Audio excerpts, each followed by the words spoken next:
Bom, pessoal, de volta aqui, como eu disse no vídeo anterior, a gente colocaria os módulos 14 e 15 agrupados, né, num vídeo só na parte teórica, lugares geométricos, segmentos notáveis nos triângulos, né, os exercícios do módulo 14, vocês vão me dar razão a partir de agora, porque antes mesmo de ver o que é baricentro, incentro, circuncentro e ortocentro, os exercícios do módulo 14 vêm cobrando isso como lugares geométricos, né? Encontros de lugares geométricos importantes. Então, já que a gente conseguiu, por antecipação, olhar toda essa teoria de forma junta, né? Agora a gente já pode voltar lá para os exercícios. Então, vocês vão acompanhar a partir dos exercícios do módulo 14.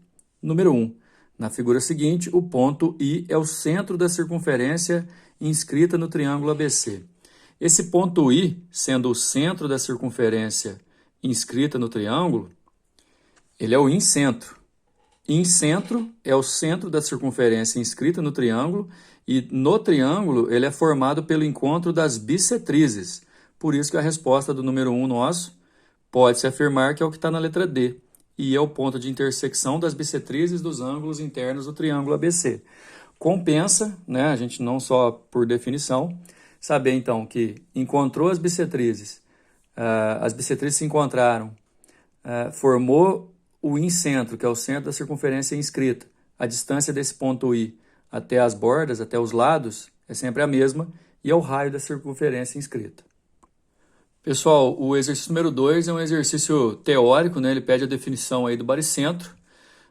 Tem algumas propriedades importantes do baricentro que valem a pena ser lembradas sempre, né? O baricentro, por definição, ele é o encontro das medianas de um triângulo. Se você responder dessa maneira, se a questão pede a definição de baricentro, baricentro já está definido, né? Repetindo, baricentro é o ponto de encontro das medianas, mas a resolução minha aí da apostila, por exemplo, faz alguns complementos, né? Complementos inclusive físicos, né? Que o baricentro representa o centro de gravidade do triângulo, né? Ele é determinado pela intersecção das medianas, e isso não é definição, né? Mas é uma propriedade, ele divide a mediana na razão de 2:1. Fica com essa questão como se fosse um resumo do baricentro, porque o baricentro vai ser importantíssimo para nós. Aliás, quando você pega um triângulo equilátero, por exemplo, que o baricentro também serve como incentro, circuncentro e ortocentro, né? Um ponto só serve como os 4 notáveis. Você tem muita coisa para poder fazer nos exercícios, vocês vão observar. Mas, repetindo e resumindo, baricentro é o encontro das medianas, ele representa o centro de gravidade do triângulo e ele divide a mediana na proporção de 2:1, certo? Número 3, na figura seguinte, o ponto C é o centro da circunferência circunscrita ao triângulo. Centro da circunferência circunscrita. Circuncentro. A própria definição já está no nome, né? Centro da circunferência circunscrita ao triângulo. Circuncentro. Esse circuncentro é formado, galera, a partir do encontro das mediatrizes. Por isso que a resposta é a letra E. Mas assim como a gente fez lá no número 1, compensa lembrar da propriedade, né? Como é o centro da circunferência circunscrita, a distância do centro, do circuncentro até os vértices do triângulo é sempre a mesma e representa o raio da circunferência circunscrita. Beleza? Letra E. Número 4, né? É bom pra caramba esse daqui porque a gente não teve oportunidade na parte teórica de ver esses 3 desenhos, mas olha só. Como se chama o ponto H nas figuras? Tanto na figura A, quanto na figura B, quanto na figura C, os pontos que são chamados de H, inclusive aqui, ó, o ponto A é coincidente com o ponto H, eles são formados a partir de segmentos que partem do vértice e formam 90 graus com o outro lado.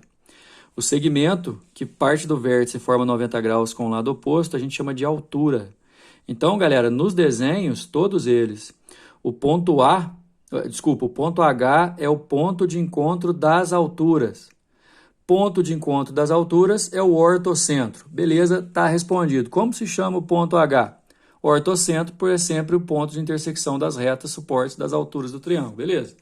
Só que aqui, na própria questão, compensa a gente fazer uma varredura da propriedade. Ó. Se o triângulo é acutângulo, ou seja, os 3 ângulos dele são menores que 90, é certeza que o ortocentro vai ser um ponto interno.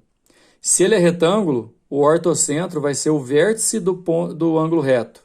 E se ele é um triângulo obtusângulo, o ortocentro vai estar sempre na região externa do triângulo. Mas, respondendo, os pontos H são encontros de alturas são ortocentros. Número 5 do módulo 14. Sejam A, B, C pontos distintos do interior de um círculo, sendo o C o centro do mesmo. Por favor, tentem enxergar o desenho não pronto, mas eu tenho a circunferência determinando o círculo. Os pontos A, B e C são pontos distintos no interior desse círculo, só que o ponto C é o centro.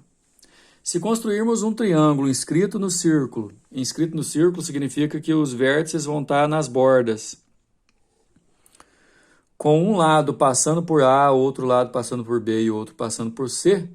E detalhe, como C é o centro, esse lado que passa pelo ponto C, além de ser lado do triângulo, ele também é hipotenusa do triângulo retângulo e diâmetro da circunferência, né? Podemos afirmar que esse triângulo No caso é o seguinte, gente, presta atenção na propriedade.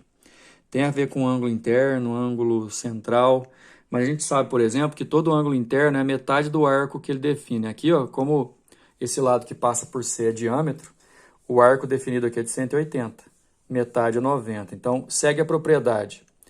Toda vez que um dos lados de um triângulo for o diâmetro da circunferência circunscrita, é certeza que o triângulo é retângulo. Por isso que a resposta é a letra B. Repetindo, se um triângulo está inscrito numa circunferência e um dos lados é o diâmetro, é certeza que esse lado é a hipotenusa e o triângulo é retângulo.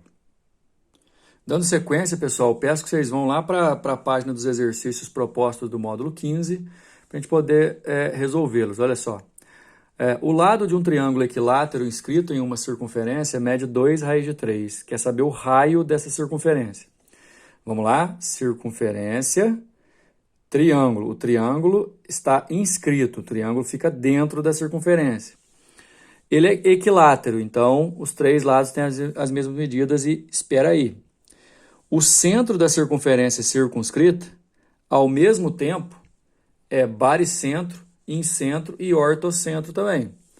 Triângulo equilátero, pessoal, esse ponto serve como os 4 pontos notáveis. E por servir como ortocentro, por exemplo, esse segmento que está aí no desenho, ele é altura, portanto formando 90 graus. Além disso, pega no ponto médio, é mediatriz. Então divide o segmento do lado que vale 2 raiz de 3 em 2 segmentos com raiz de 3 em cada um. Aí você tem um triângulo retângulo do lado aqui, ó, onde 2 raiz de 3 é o valor da hipotenusa, raiz de 3 é um cateto. E aqui vamos tentar entender por que o exercício colocou x e x sobre 2, porque esse ponto aqui também é o baricentro, né? Ele divide na proporção de 2 para 1, ou seja, a parte maior do segmento é o dobro da parte menor. E como ele quer o raio, ó, do centro até a borda é o raio. Na minha figura aqui, x é o raio. Então, a hipotenusa vale 2 raiz de 3, um cateto raiz de 3, e o outro ó, vale x mais x sobre 2. Posso fazer pelo teorema de Pitágoras. Esse lado valendo x mais x sobre 2 ao quadrado, cateto, mais o outro cateto ao quadrado é igual ao quadrado da hipotenusa. Aí, aqui elevando ao quadrado, e antes disso você pode somar, né, fazendo mínimo múltiplo comum aqui, vai dar 3x sobre 2, que ao quadrado dá 9x ao quadrado sobre 4. Aqui dá 3 e aqui dá 18, se você jogar para o outro lado, 18 menos 3, aqui dá 12, 12 menos 3 dá 9, aí você faz as simplificações, vai achar que x vale 2, a resposta é a letra B.